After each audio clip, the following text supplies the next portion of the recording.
Shalom, all praise and honor and glory to Yahweh, Bashem, Yahweh Shai, Bashem, Rakal Kadash, that to the apostles, that to the other great millstone. Salutations to you, Wakim, that are teaching the truth and sincerity across the four corners of the earth. I'm your brother Kabash from the GMS Atlanta camp, and I'm here with the hopeful edifying lesson to feed the hopefully let through the spirit of Yahweh, Bashem, Yahweh Shai, Bashem, Rakal Kadash. I just got a quick lesson that just came across, with this video. I'm going to play it, but I'm going to mention Psalms chapter 73, verse 8 and 9. That's that paints the picture of this video, man. Because Esau speaks loftily concerning our oppression. After that speech, he's going to go to his bulletproof new limousine, state of the art, go to some fine dinner. He ate a 3-course meal, probably, more, but he eats his 3-course meal in a timely manner. You know what I mean? His suits are not worn out. They go to these plush places. They pull up at these expensive homes, and that's it. Life goes on. Blame the so-called bad guy, which is the ones that they put in captivity. He's to blame. You ever seen those cartoons that be like that, or certain movies? The hero, the ones that's really the good guy in the movie gets bound by the bad guy, and everybody's in this daisical state of mind of just not seeing what the hell is going on, not appalled at what they just witnessed. This is how that movie is. This movie is reality, yo. We're literally in captivity. We literally are prisoners of war. And everybody is looking at Esau, the so-called white man, which is not only one man, it's a nation. And his seed is still roaming the earth. Matter of fact, his seed is still ruling. According to prophecy, Esau was going to rule at the end. According to 2 Ezra chapter 6, verse 9. Esau is the end of the world. Jacob is the beginning of it that followed. The creator that spoke creation into existence, prophesied means probe means before, facade means to speak or to tell. The Lord's prophet told about the end of Esau's nation. Moses in Numbers chapter 24, concerning Balaam, who the Lord opened up his eyes because he was a heathen, but the Lord used him to prophesy against Balak, which is a Moab, the Moabite nations, which are the Chinese people today, and the rest of the nations that are outside of Israel. Because the Lord said in 2 Ezra chapter 8, this world was made for many, but the world's a come for few. You got all different type of nations representing as a global leader, but you don't see Jake up there. You don't feel Jake's spirit up there. Jake don't even tune in to the summit meetings that these global leaders be having. These meetings be concerning us, though. They set up wicked devices for it, and they thinking that the Lord don't see that. The Lord does see that. So I'm going to go ahead and play this video right quick, and I'm going to get some scriptures. African Americans built this nation. Built this nation. You're just starting to get real credit for that. Okay, I don't know if you know that. You're just starting to get. You built the nation. We opened it, but you were such a massive part of it, bigger than you were given credit for. Does that make sense? Right? You was such a massive part of it. You said we all was a part of it, meaning what? They was the slave masters, and we was the slaves. Not including how they took the land from our brothers and sisters over here, the northern kingdom that was already over here, ruling this land, tilling this land. They took it from them. so-called Native American Indians, which are the Northern Kingdom tribes. As part of the Northern Kingdom tribes, Ephraim, Taino Indians, so-called Mexicans. Spaniards conquered them. The Spaniards was Edomites. So Esau, you got a lot to pay for, man. Esau, you're not going out innocent. You're going out bad, yo. Jake, day in and day out, go out bad every day, literally. Even some that don't get touched by the Lord in that manner of getting put to death, still in hell. Some don't know it, and some do know it. But the Lord's gonna pay you back. He's gonna pay all y'all back. Psalm 142, verse 2. I poured out my complaint before him. I showed before him my trouble. Verse 3, when my spirit, and that's the elect call on the true name of the Lord, which the name of the Lord is Yahweh, and his son's name is Yahweh Shai. It goes all the way back to the root word in the Hebrew.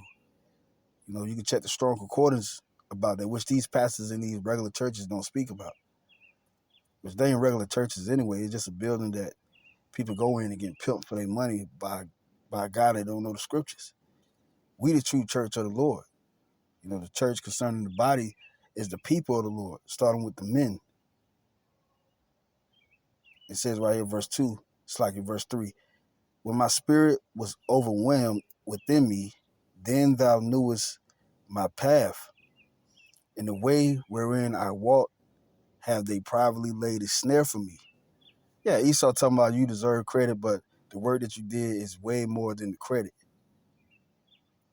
Esau know, man, and these people are not appalled at the facts that Trump just said. Bro, we are still in captivity, and people like, oh, he talking about them again. Oh, okay. All right, let's brush it out. You know how much credit these niggas these niggas credit goes into their blood being taken from them. Like their lives. That's how far the credit go. Them getting their lives taken away from them and them being put in captivity and punishment. Everlasting punishment. A lot of people don't see that. You know, that's the veil over the people's eyes, like it says in Isaiah chapter 25, verse 7. And the Lord is going to pay you back, Esau. You damn crackers. You crackers ain't so-called white people. You are literally Esau. You stem from Esau. You are the offspring of Esau. No end of the people. And scholars don't really want to admit it, but they know that Esau is the so-called white man.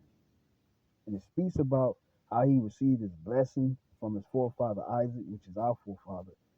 And he received that consolation blessing, which with his blessing, he's ruling by the sword.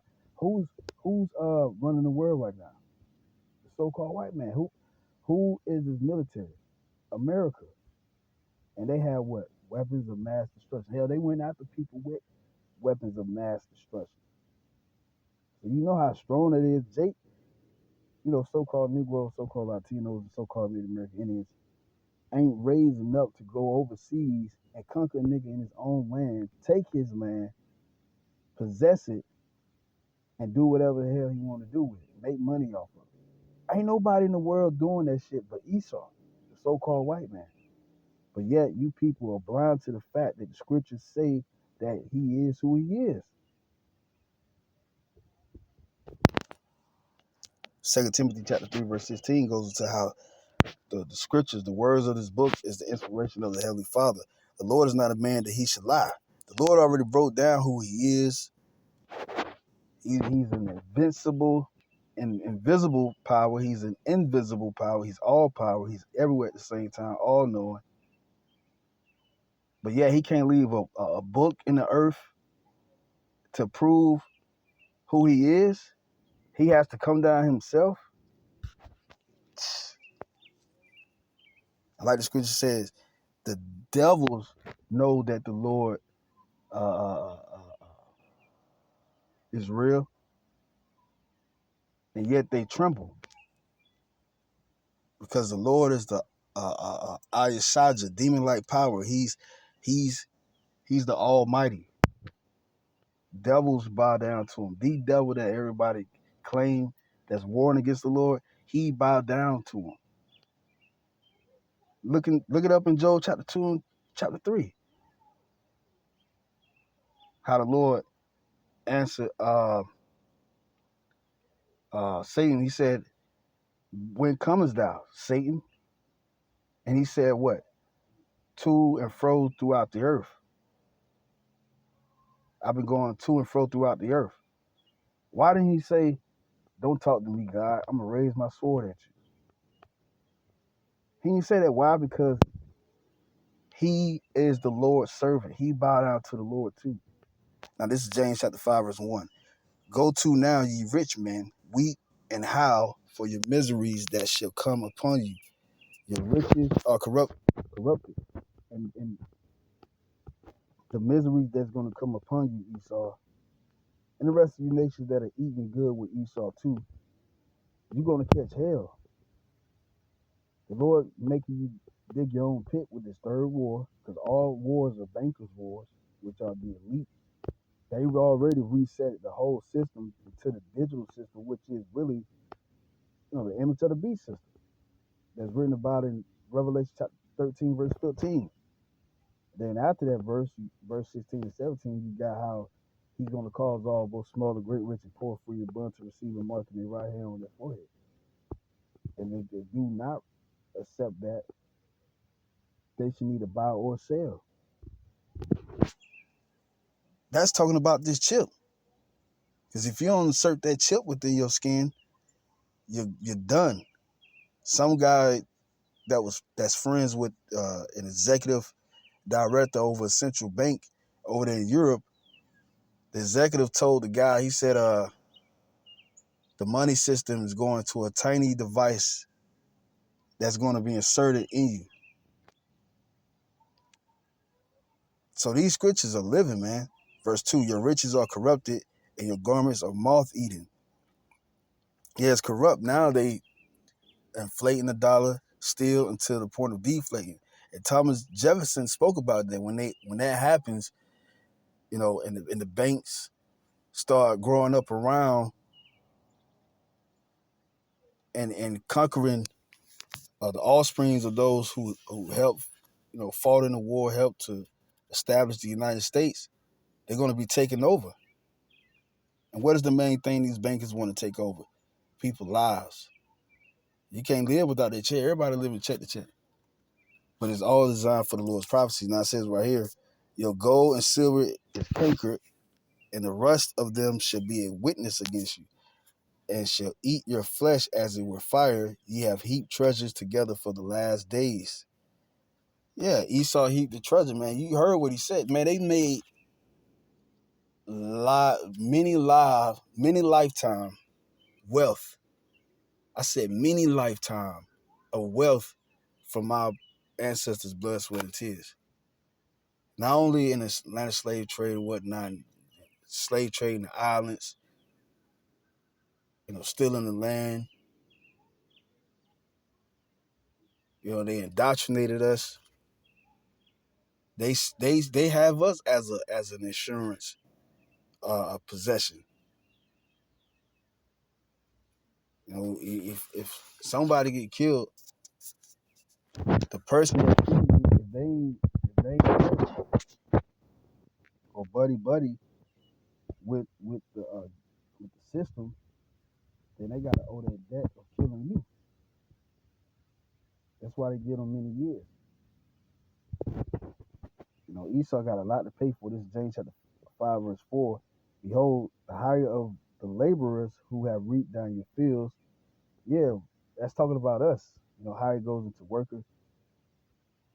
They literally worked the hell out of us for free, man.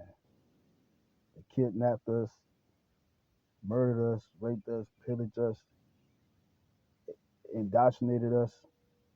They did a lot of wicked stuff, man. And it says, which is of you kept back by fraud. See, the Lord see what happened to us.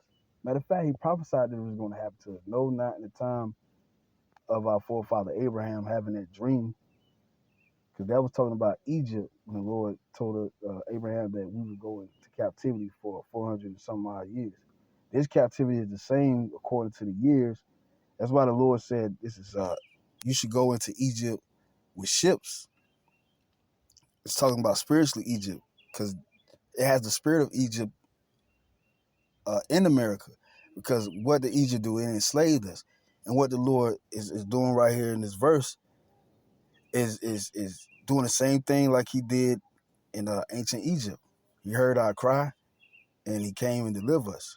But this time, He's only delivered the elect. The Lord hears the cry of the elect of Israel, and the cries of them which have reaped are entered into the ears of the Lord of Sabaoth. Ye have lived in pleasure on the earth, and been one time. Ye have nourished your hearts as in a day of slaughter. Ye have condemned and killed the just, and he doeth not resist you. Yeah, we can't get up and leave or fight a war with you. Verse 7, be patient therefore, brethren. That means us. You know, the Lord know we can't do nothing. We just get off work, catch hell, and go back to work again and do the same thing over and over again. The Most High is about to deliver us. You know, the fool said in his heart, there is no God. A lot of people think that the Lord don't exist because what we went through. The Lord said we would have to live out this prophecy, according to Revelation chapter 11, verse 3. You know, lining that prophecy up is going back to the curses. The Lord said they should come with ships with an eagle. They should be swift as the eagle flieth. What is the symbol of Esau? Even the Spain flag, the Spaniards, you know, they had an eagle symbol. The Roman Empire had an eagle symbol. It's like an eagle symbol. America, on its monies, on the flag, it has that eagle at the top. The Lord spoke about that in Deuteronomy chapter 28. I think around the 48 verse or 49 verse. But it goes into that.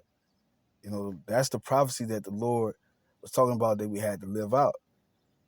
You know, they being the head, we being the tail. We always the last hired, the first fired. We always going to them for nourishment, for the want of all things. That's in the curses. And we lived that out, especially in slavery. You know, really in slavery. Because we was jumping from captivity to captivity. And the Lord let us free for like a good 1,000 years. This is where you have the dark ages, because our people was ruling at that time. And like I said, Gad and the Northern Kingdom, so-called Mexicans, they was over in the land of Americas, so-called Puerto Ricans, so-called Cubans. They was already over here, you know, due to 2 Ezra chapter 13, verse 41. You know, the Northern Kingdom basically departed from Israel because of the Assyrian captivity. And they've been staying over here for a good minute, you know, ever since that time.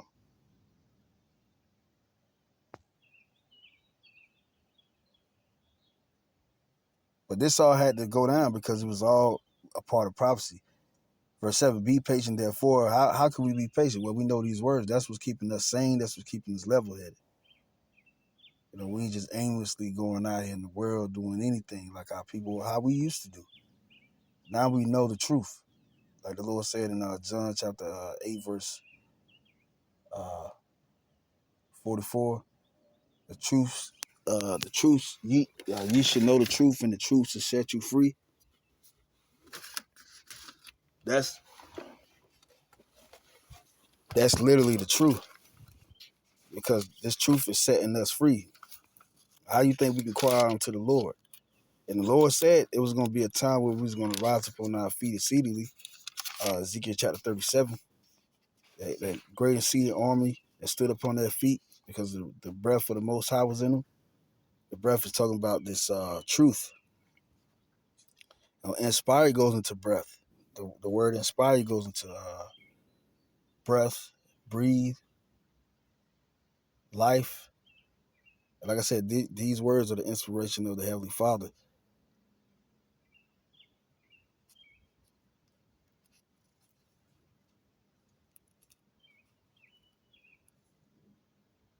No, so like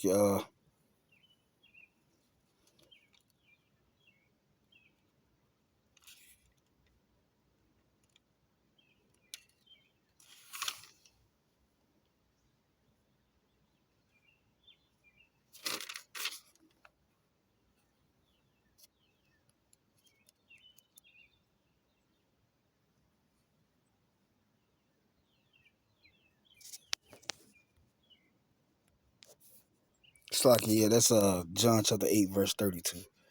You should know the truth, and the truth should make you free. Yeah, let's talk about John chapter 8 verse 32, and it is making us free. That's why we can be patient.